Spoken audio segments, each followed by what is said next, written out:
listener production. A heads up, this episode discusses sensitive topics, including accounts of sexual assault that may be triggering for some. Hey, I'm Tara Cassidy. And I'm Chris Spyrou. And welcome to part 2 of this 2-part deep dive unpacking the criminal, legal and political frenzy that's followed Bruce Lehrmann and Brittany Higgins over the last 4 years, beginning in 2021 after she went public with allegations that she was sexually assaulted in Parliament House 2 years prior.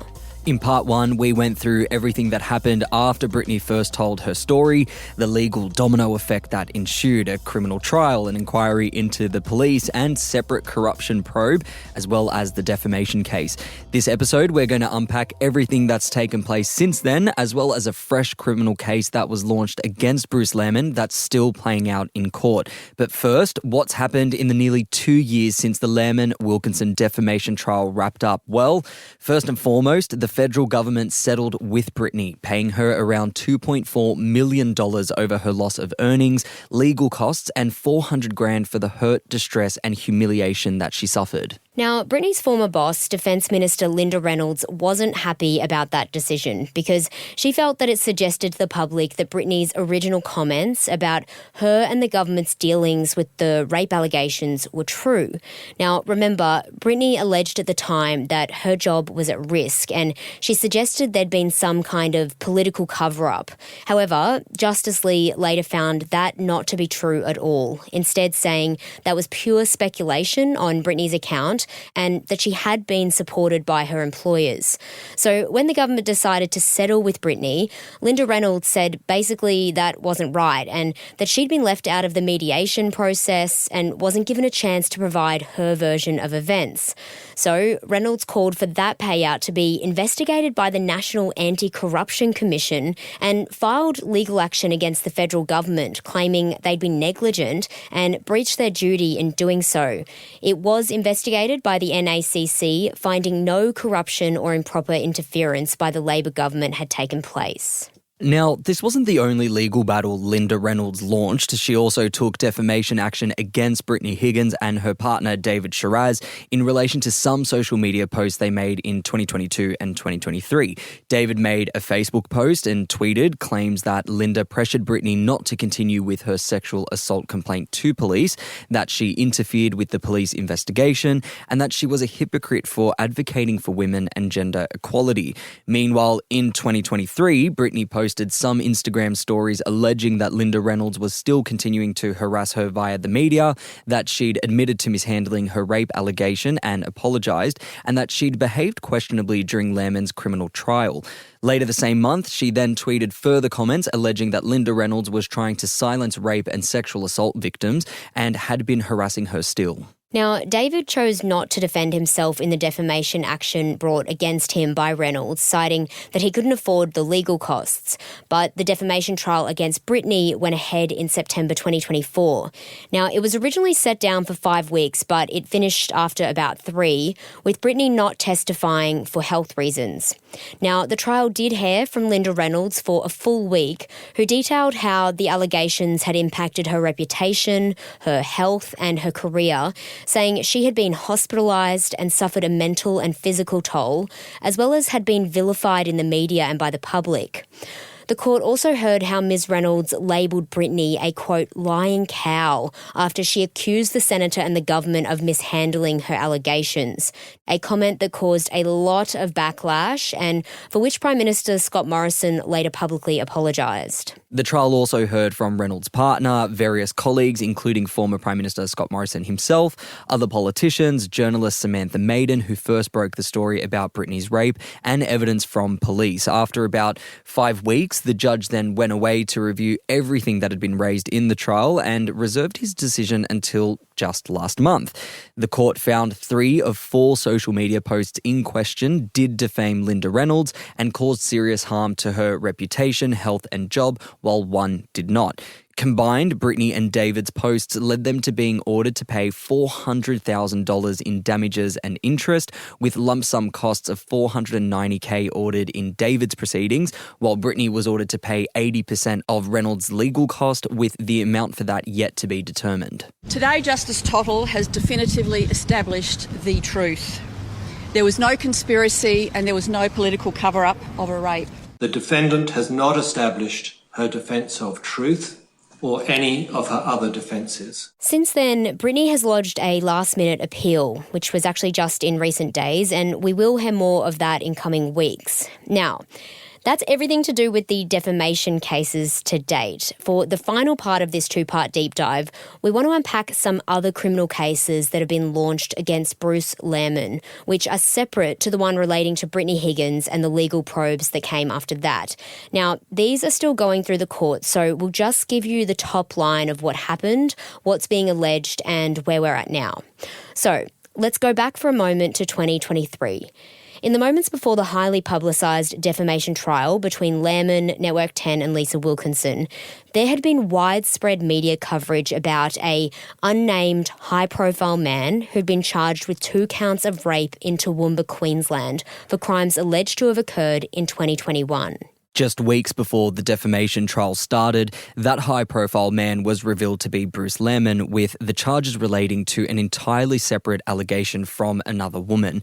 It turns out he was first charged in relation to this Toowoomba case in December 2022.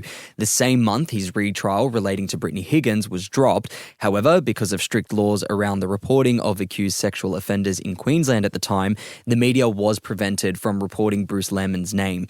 The law at the time basically granted anonymity to people until they're committed to stand trial, so Lehrmann's name was suppressed. His legal team did fight to keep it that way after the laws were updated. They pushed for a non-publication order, which was initially granted, then overturned due to public interest. Now, while Lehrmann's lawyers argued he wouldn't get a fair trial and that his mental health would suffer with the intense media coverage, the magistrate rejected those arguments, pointing out Lehrmann had willfully and extensively engaged with the media previously. Bruce Lehrmann, the man charged over the alleged sexual assault of Brittany Higgins, is accused of raping a woman in Toowoomba. The case has been kept secret until now.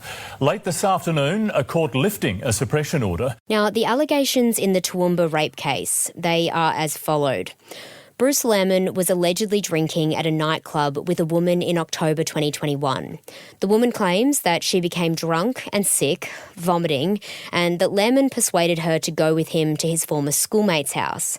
She says the pair engaged in consensual sex before she fell asleep, then woke up to Lehrmann on top of her, having sex with her without contraception, despite her insisting on it earlier. She claims she asked him to stop, and he didn't.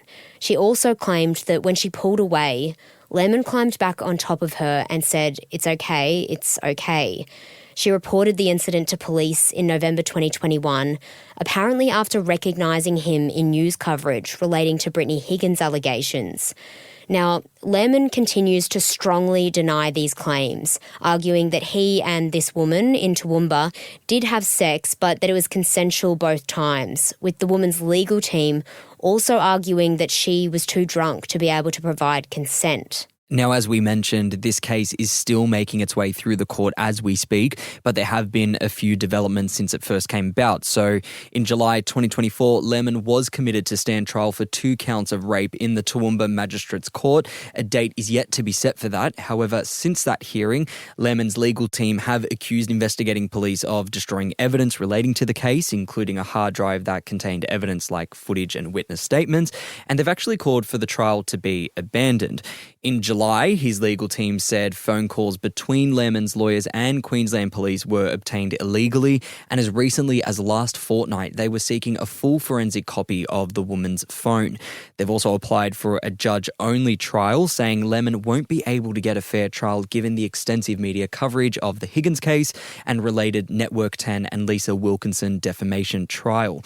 This rape trial relating to the Toowoomba charges, Tara, is unlikely to happen until next year. Yeah, that's right. Now, separate to that court case, this year there were 2 other incidents that occurred relating to Bruce Lehrmann. Now, they are both a little bit left field, but we're going to unpack them briefly. Earlier this year, Bruce Lehrmann fronted court in Tasmania on fresh offences. This time, he was accused of stealing a car, a Toyota Prado, in November 2024. Former Liberal staffer Bruce Lehrmann has faced court in Tasmania over allegations he stole a car. He was accused of taking the car from the driveway of a property in the early hours of the morning. Now, the property owner said she realised her vehicle was missing when she went to take her son to work and that the keys were hidden out of sight in the car and that Lehrmann took them without her permission. She says it was then returned to her with a full tank of petrol hours after. He appeared in the Hobart Magistrates Court and pled not guilty, and the matter was adjourned to Friday last week. The court heard he'd likely have to face a 4-day hearing over the allegations next month, with 12 witnesses expected to be called. And finally, the last incident relating to Bruce Lehrmann that's just happened in recent weeks. He's launched legal action against the government and the corruption watchdog in the federal court relating to a rogue investigation that he's described as being James Bond-esque. Basically, Lehrmann said that 2 search warrants that were carried out on his property in 2024 as part of an investigation into the misuse of classified documents relating to a French submarine project were unlawful. Confusing? Yes, I know. Yeah, confusing indeed. But look, that is all the detail that we have on that at the moment, other than that he said he's now broke, Chris, and he will be representing himself in court in those particular proceedings. Yeah. So between that, the outcome of his defamation case appeal, the Toowoomba rape charges, and the Tasmania stolen car charges, it looks like Bruce Lehrmann's name won't be out of our news headlines anytime soon.